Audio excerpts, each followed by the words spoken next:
This video is on Lesson 3 Electoral Politics, Class 9 Political Science. In my previous video, I am explaining about the feature of democratic election. उसमें हमने 3 feature के बारे में explanation दिया था. अब हम बाकी 5 फीचर के बारे में एक्सप्लेन कर रहे हैं इस वीडियो में. The feature of democratic election. Number 4, free and fair election. Number 5, candidate selection. Number 6, public interaction. Number 7, procedures of balloting. And number 8, scheduling. यहाँ पर हम एक बात और बता दें कि ये बहुत ही इम्पॉर्टेंट फीचर है. ज़्यादातर इस फीचर में तो क्वेश्चन आता ही है, वो हम बाद में डिस्कस करते हैं फीचर के ऊपर. लेकिन 2014 में सीबीएसई बोर्ड में जो लॉन्ग आंसर टाइप क्वेश्चन आया है उसमें आप देख सकते हो क्वेश्चन है highlight any 5 essential condition essential for a democratic election. आप कोई भी 5 फीचर लिख सकते हो इसमें, जो भी आपको आसान लगे. 4th A part political science, class 9th, lesson 3rd electoral politics. अब हम फीचर की बात करते हैं. Free and fair election. The election should be conducted in a free and fair manner. Election Commission of India is responsible for conducting election in the country in free and fair manner.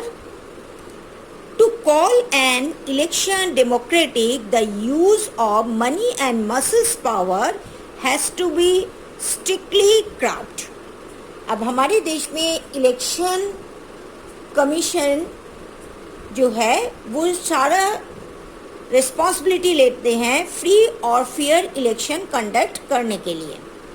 और उसमें सबसे ज़्यादा important क्या है कि money power और muscles power को कैसे रोका जाए.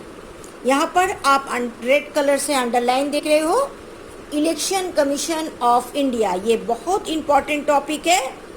इस टॉपिक के ऊपर हम नेक्स्ट वीडियो बना रहे हैं. दूसरा हम बात करते हैं मसल्स एंड मनी पावर के स्ट्रिक्टली क्रब्ड मतलब कैसे उसको रोका जाए. आप जानते ही हो कि हमारे देश में जब भी इलेक्शन होता है कुछ लोग पैसे से इलिटरेट पर्सन का वोट खरीदते हैं या कुछ लोग डरा धमका के ज़बरदस्ती अपने कैंडिडेट को वोट दिलवाते हैं. तो ये भी हमारे लिए एक बहुत ही चैलेंजिंग जॉब है और इस काम को कोशिश करते हैं इलेक्शन कमीशन कि कैसे इंडिया में टोटली, हमारे देश में तो फ्री और फेयर इलेक्शन होता है, फिर भी एक चैलेंजिंग जॉब तो है क्योंकि गरीबी बहुत ज़्यादा है और इलिटरेट पर्सन बहुत ज़्यादा है जिसको ना देश के गवर्नमेंट से कुछ मतलब और ना ही किसी भी देश के डेवलपमेंट के लिए कोई मतलब होता. उसको अगर 100 रुपया भी आप दे दीजिए वो किसी को भी वोट डाल के चले आएंगे. और आप जानते ही हो कि वन वोट वन वैल्यू. तो इस टाइप से जो मसल्स पावर और मनी पावर से जो थोड़ा बहुत वोट खरीदा जाता है, that is also a challenge for our country. अब हम आते हैं नेक्स्ट वीडियो में. Candidate selection also important feature है. In democratic countries political parties use certain conventions to select candidate for election. अब what is the meaning of conventions? A traditional way of doing something.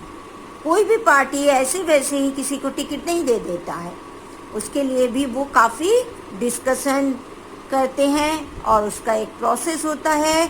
उस process के through जब सारा चीज़ सही लगता है तभी जो पार्टी है वो किसी को टिकट देता है। The entire procedure of selecting a candidate involves a lot of discussion and deliberation. हमने पहले ही बताया कि काफ़ी कुछ डिस्कशन होता है, डेलिब्रेट किया जाता है उसके ऊपर, और फिर बहुत ज़्यादा सोच समझ के ही पार्टी किसी पर्सन को टिकट देता है इलेक्शन लड़ने के लिए। Its objective is to choose that most suitable candidate who can give the party an edge over its opponents. यहाँ पर रेड लाइन किया हुआ है, give the party an edge. That means it is a proverbs to give advantage. जो candidate जितना ज़्यादा party के लिए फ्रूटफुल होगा, जितना ज़्यादा पार्टी को एडवांटेज दे सकते हैं, ओपोनेंट के साथ अच्छा खासा टक्कर ले सकता है, उसी कैंडिडेट को ही पार्टी चूज करते हैं as a candidate of the party और give the ticket for the election. तो समझ में आ गया कैंडिडेट सिलेक्शन कितना इम्पोर्टेंट है। अब हम आते हैं public interaction. Through election campaign candidates can interact with voters and discuss their view on government. अब हम अगर बात करें इलेक्शन कैंपेन, तो ये अपने आप में एक पूरा टॉपिक है, आप रेड लाइन से देख रहे हो, और हम 2 लाइन में या 3 लाइन में इसको डिस्कस नहीं करना चाहते हैं। ये पूरे टॉपिक के ऊपर ही एक वीडियो होगा। अब इलेक्शन कैंपेन और प्रोसेस के थ्रू कैंडिडेट क्या करते हैं, किसके साथ मिलते हैं, वोटर्स के साथ। अगर वो गवर्नमेंट पार्टी के ही लोग हैं जो गवर्नमेंट पे हैं, तब वो गवर्नमेंट ने उनके लिए आप के लिए कितना काम किया उसके बारे में बताते हैं, और आगे कितना काम करने वाले हैं उसके बारे में भी बताते हैं। अगर वो अपोजिशन पार्टी के कैंडिडेट हैं, तो वो जो करंट गवर्नमेंट के हैं उनके कमियां गिनाएंगे, और नए गवर्नमेंट आने पर किस तरह से पब्लिक को बेटर वे में वेलफेयर कर सकते हैं उसके बारे में बताएंगे। तो आफ्टर ऑल वो अपना व्यू वोटर के सामने रखते हैं। During door to door campaign by a candidate this interaction assume considerable importance. जब डोर टू डोर कैंपेन होता है तो उससे और ज़्यादा ट्रस्ट हो जाता है, और लोगों को आप देख रहे हो कि एज्यूम अंडरलाइन किया हुआ रेड से, टू बिलीव समथिंग ट्रू। ये मान लिया जाता है, एज्यूम कर लिया जाता है कि जो कैंडिडेट बोल रहे हैं वो सही है। कंसिडरेबल इम्पोर्टेंस, और जब आपके दरवाजे पे कोई नेता वोट मांगने आते हैं तो आप उसको नोटिस भी करते हो, और आप उसको ज़्यादा से ज़्यादा रेस्पेक्ट भी देते हो, उसके व्यू पॉइंट पे आप बात करते हो और उसको रेस्पेक्ट भी देते हो। थर्ड आ जाता है candidate from different parties take part of political debates and answer about their records in front of the audience. जगह जगह पर कैंडिडेट जो है, चाहे वो गवर्नमेंट में पार्टी का हो चाहे अपोजिशन पार्टी का हो, दोनों ही डिबेट में पार्टिसिपेट करते हैं। इन front of means in presence of audience, direct audience से बात करते हैं। आप टीवी चैनल में तो देख ही सकते हो कि ऑडियंस कैसे क्वेश्चन पूछते हैं, और जो नेता होते हैं, जो कैंडिडेट होते हैं, वो किस तरह से उसका आंसर देते हैं। तो यहाँ पर वही चीज़ सबसे ज़्यादा इम्पॉर्टेंट हो जाता है in front of the audience. Audience को डायरेक्ट फेस करना पड़ता है कैंडिडेट को। Candidate from different parties take part in the political debate and answer, ये हमने बताया। Candidate also use print media, radio, television, internet advertisement to interact with the public before the scheduled day of election. Print media आप जानते हो, magazine, pamphlet, paper में article लिखना, उसके through advertise करना, ये प्रिंट मीडिया हो गया। दूसरा आता है रेडियो, टेलीविज़न, ये आप सब जानते हो। आजकल इंटरनेट के ज़माने में सोशल नेटवर्किंग बहुत फास्ट हो गया है। व्हाट्सएप ग्रुप में लोग एडवर्टाइज करते हैं, फेसबुक, ट्विटर सभी में एडवर्टाइज करते हुए पॉलिटिकल पार्टी वोटर का या पब्लिक का सामना करते हैं या अपना व्यू पॉइंट पब्लिक के बीच रखते हैं। और आज हमारे देश में 75% लिटरेसी है, तो लिटरेट लोगों को आप अच्छी तरह आप हर चीज़ को समझा सकते हैं। इसलिए इंटरनेट का रोल और ज़्यादा इम्पोर्टेंस हो गया है। 7th पॉइंट आता है procedures of balloting. Actual balloting जो वर्ड है, ये वर्ड आता है बैलेट पेपर से। बैलेट पेपर क्या है?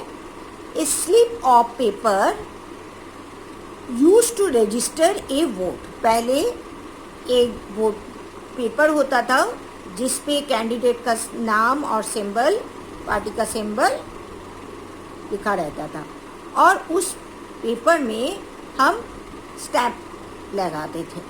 लेकिन आज ईवीएम मशीन आ गया तो बैलेट पेपर का यूज़ बहुत कम हो गया, ना के बराबर। ज़्यादातर हम ईवीएम मशीन ही यूज़ करते हैं। तो जो प्रोसेस है उसका नाम प्रोसेस ऑफ बैलोटिंग ही रखा गया है। The process of balloting protect the integrity of the election and privacy of the voter. अब इंटीग्रिटी का मतलब क्या होता है? Honesty and strong moral of the principle. Honesty के साथ लोगों रजिस्टर करते हैं अपना वोट, और उसके लिए वो अपना पहचान भी, प्राइवेसी ऑफ द वोटर, अपना खुद का पहचान भी छुपा के रख सकते हैं। अब हमारे वोट हम किसको रजिस्टर किए वो हम क्यों किसी को बताएं? इसलिए वोटर को भी प्रोटेक्शन मिलता है। Each ballot is complete in A private booth ensure the voters anonymity, that means a person name is not known।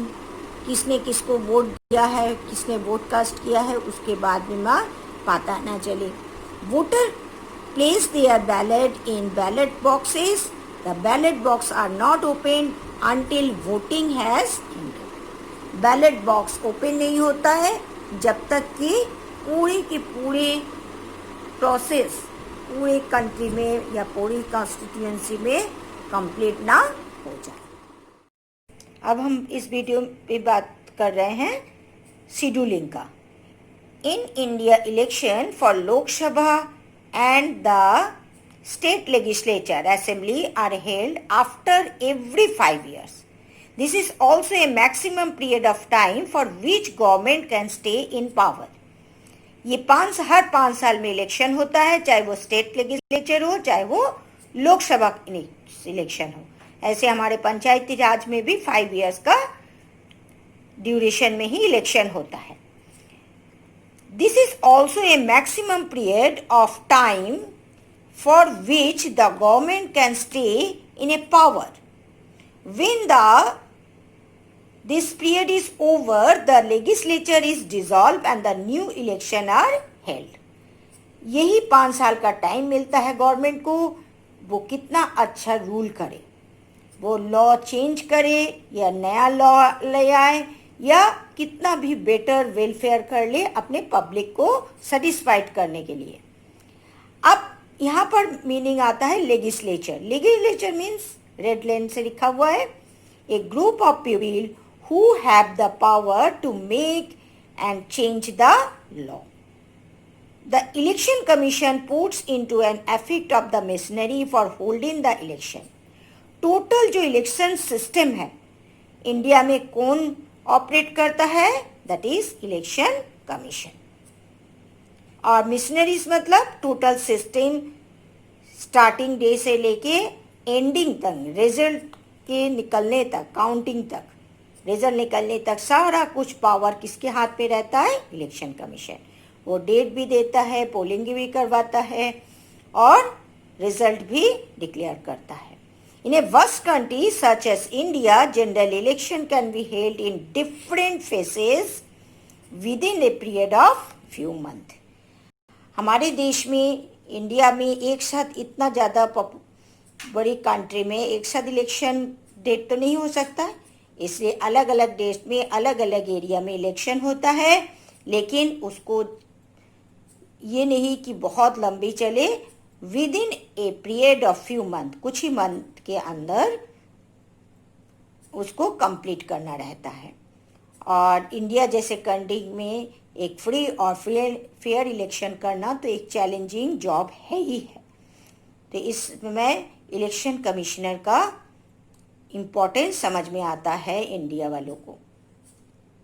तो आज यहीं तक, थैंक यू।